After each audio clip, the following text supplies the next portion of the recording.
শুভ সকাল, ভালো আছেন সবাই? আচ্ছা, গত সেশন আমরা কি করেছিলাম বলেন তো? গত সেশনে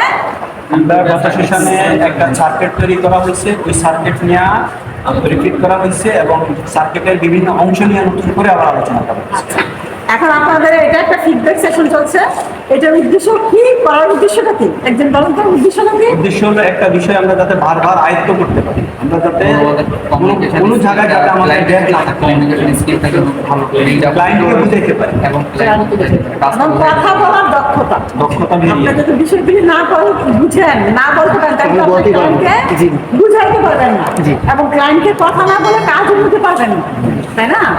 এই যে আমাদের একটা কমিউনিকেশন স্কিল থাকতে হবে, এই যে দক্ষতা, এই কারণে কিন্তু আমাদের ফিডব্যাক সেশনগুলি করার মূল উদ্দেশ্য। তো আমাদের এই পর্যায়ে আমাদের আরেকটি গ্রুপ নজরুল এই একটা সার্কিট করেছেন, এই সার্কিটটা নজরুল ব্যাখ্যা করবেন। আপনারা সবাই একটু মনোযোগ সহকারে দেখেন। আসসালামু আলাইকুম, আমি মোহাম্মদ নজরুল ইসলাম, BKTTC-তে ষষ্ঠ ক্লাসের স্টুডেন্ট।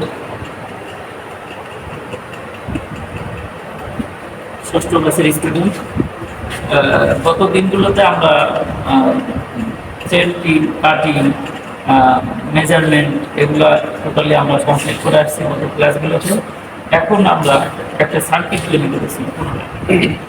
এই সার্কিটটা তৈরি করার পরবর্তীতে এখন এটা নিয়ে আমরা গ্রুপে ডিসকাশন এখন করছি, ঠিক আছে?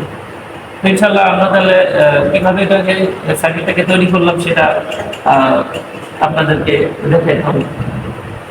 আমরা প্রথমে একটা 5 ইঞ্চি শর্ট পিস নিয়েছি এখানে, তারপরে আমরা 90 ডিগ্রি অ্যালবো একটা নিয়েছি। 90 ডিগ্রি অ্যালবোর পরে আমরা 7 ইঞ্চি একটা শর্ট পিস, 3/4 শর্ট পিস আমরা জয়েন করেছি। তারপরে আমরা একটা গ্রেড বাল্ব দিয়েছি এখানে। গ্রেড বাল্বটার সঙ্গে আমরা 3/4 একটা নিপল দিয়েছি। 3/4 নিপলের পরে 3/4 সকেটের পর পুনরায় আমরা 5 ইঞ্চি একটা শর্ট পিস নিয়েছি এবং এখানে ইনস্টলেশন করছি বা সেটিং করছি। তারপরে আমরা একটা 3/4 টি ইউজ করছি। টির পরে আমরা একটা 6 ইঞ্চি 3/4 শর্ট পিস ব্যবহার করছি। তারপর আমরা 3/4 একটা ইউনিয়ন ইউজ করছি বা ব্যবহার করছি। তারপরে পুনরায় আমরা একটা 7 ইঞ্চি 3/4 শর্ট পিস ব্যবহার করছি, ঠিক আছে? এখান থেকে আমরা একটা ইকুয়াল টি বা ক্রস টি আমরা একটা ইউজ করছি। এই ক্রস টি দেওয়ার উদ্দেশ্য হচ্ছে আমার এখানে চারদিকে 3টা পয়েন্ট আর একটা হচ্ছে ইনলাইন আমাকে এখানে যুক্ত হচ্ছে। এরপরে এখানে আমরা একটা 9 ইঞ্চি শর্ট পিস দিচ্ছি, যেটা একটা বর্ধিত লাইন হিসেবে রেখে দিচ্ছি।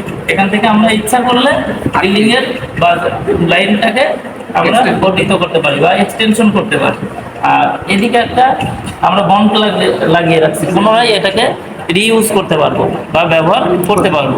এখান থেকে আমরা 9 ইঞ্চি আর একটা শর্ট পিস ব্যবহার করছি 3/4 থেকে এটাকে কনভার্ট করছি আমরা রেডিউসার দিয়ে, হাফ 3/4 রেডিউসার দিয়ে। এখান থেকে আমরা 9 ইঞ্চি আর একটা হাফ শর্ট পিস ইউজ করছি। এখন এখানে আমরা একটা ইনক্যাপ ব্যবহার করছি, যেটা সেটিং করছি আমরা এখানে 3/4 নিপল, যেটা টির সাথে কানেকশন হয়েছে। তারপরে 90 ডিগ্রি এলবো ইউজ করছি। এলবো ইউজের পরে হচ্ছে আমরা আরেকটা নিপল ইউজ করছি। তারপরে ইনক্যাপ ব্যবহার করছি। এই ইনক্যাপটা আমরা যদি ভবিষ্যতে কখনো ব্যবহার করতে পারি, এই লাইনটা আবার রিউজ করি, সেক্ষেত্রে আমরা ইনক্যাপটা খুলে এখান থেকে আমরা লাইনটাকে এক্সটেনশন করতে পারবো এবং আমরা পুনরায় এই যে এই দুইটা লাইনকেও আমরা এক্সটেনশন করতে পারবো যে কোনো সময়। এবং এইখানে বন্ড প্লাগ যেটা আছে সেটাকেও আমরা এক্সটেনশন করতে পারবো।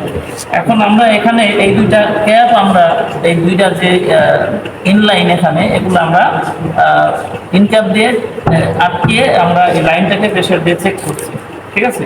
প্রেশার দিয়ে চেক করছি, এটা কোনো লিকেজ বা কোনো কিছু এখানে প্রবলেম দেখা যায় নাই।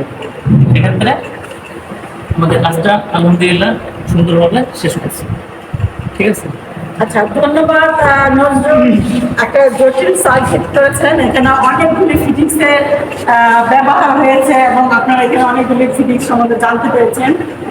আপনার কাছে রাখেন, আপনার কাছে প্রশ্ন করবো, আমার ভয়েস প্রশ্ন হচ্ছে না, ঠিক আছে? তাহলে এখানে আমরা অনেকগুলি ফিটিংস সম্বন্ধে জানতে পেরেছি এবং এখানে একটা ক্রিটিক্যাল জয়েন্ট এটা। তো এখানে আপনাদের কারো কোনো প্রশ্ন আছে?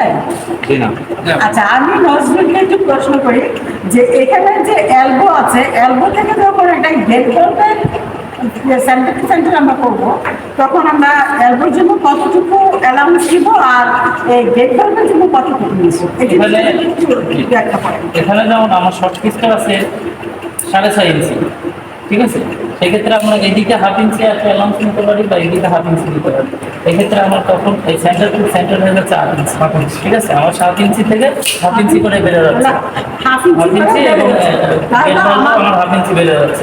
এখানে কতটা কম নিচ্ছে, এখানে হাফ কম নিতে হবে। হ্যাঁ, আমার পাইপটা গেলে আমার যদি এখানে মিডিল টু মিডিল 8 ইঞ্চি হয়, তাহলে আমার পাইপ নিতে হবে হচ্ছে 7 ইঞ্চি, ঠিক আছে?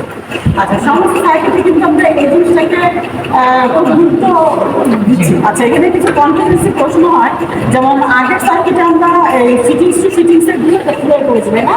এখানে কিন্তু একটা কনফিডেন্সি প্রশ্ন আসবে যে আপনার কাছে যদি চেকটা শেষ হয়ে যায়, তাহলে আপনি কি ব্যবহার করবেন? ঠিক আছে, তাহলে সকলকে ধন্যবাদ আর সকলকে সুস্থ থেকে আমাদের সাথে থাকার জন্য ধন্যবাদ ব্যক্ত করি। এবং আগামী সেশনটা কিন্তু খুবই গুরুত্বপূর্ণ।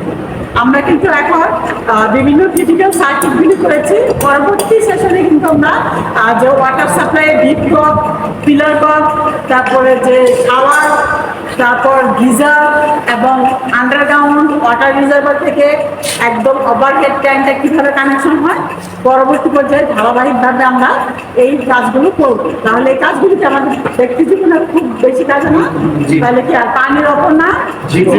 তাহলে পানির ওপরটা যদি সঠিকভাবে না করা যায়, তাহলে এখানে কি হবে? পানি সঠিকভাবে পাওয়া যাবে না।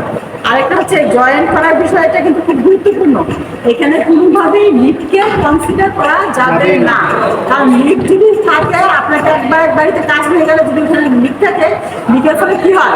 ওখানে সবসময় পানিটা লিফট পানি বেরোবে, ওয়ালটা ড্যাম হবে, তারপরে কি হবে? ওয়ালটা দুর্বল হয়ে যাবে। তো এই ধরনের কাজ করলে কি আপনার আর কোথাও কাজ পাবেন? এই বিষয়গুলো কিন্তু খুব গুরুত্ব সহকারে দেখতে হবে। তা আমাদের এই BKTTC ঢাকা প্রাথমিক and pipe fitting trade 3 course চালানো আছে। এখানে লেভেল 1 এবং লেভেল 2 দেওয়ার ব্যবস্থা আছে, এবং এখানে বাস্তব ক্ষেত্রে কীভাবে কাজ করা যাবে সেইভাবে আমরা এক্সিকিউট করি, সাপোর্ট করি। আমরা বিভিন্ন সময় বিভিন্ন লিঙ্ক টেস্ট করে দিই। তার জন্য বিস্তারিত কিছু জানার জন্য আমাদের এই BKTTC ঢাকা প্লাম্বিং রাজিয়া এই ইউটিউব চ্যানেলটি সাবস্ক্রাইব করে প্লাম্বিং সম্পর্কে বিস্তারিত জানতে আমাদের সাথে সকলে সুস্থতা কামনা করি। আল্লাহ হাফেজ, আসসালামু আলাইকুম।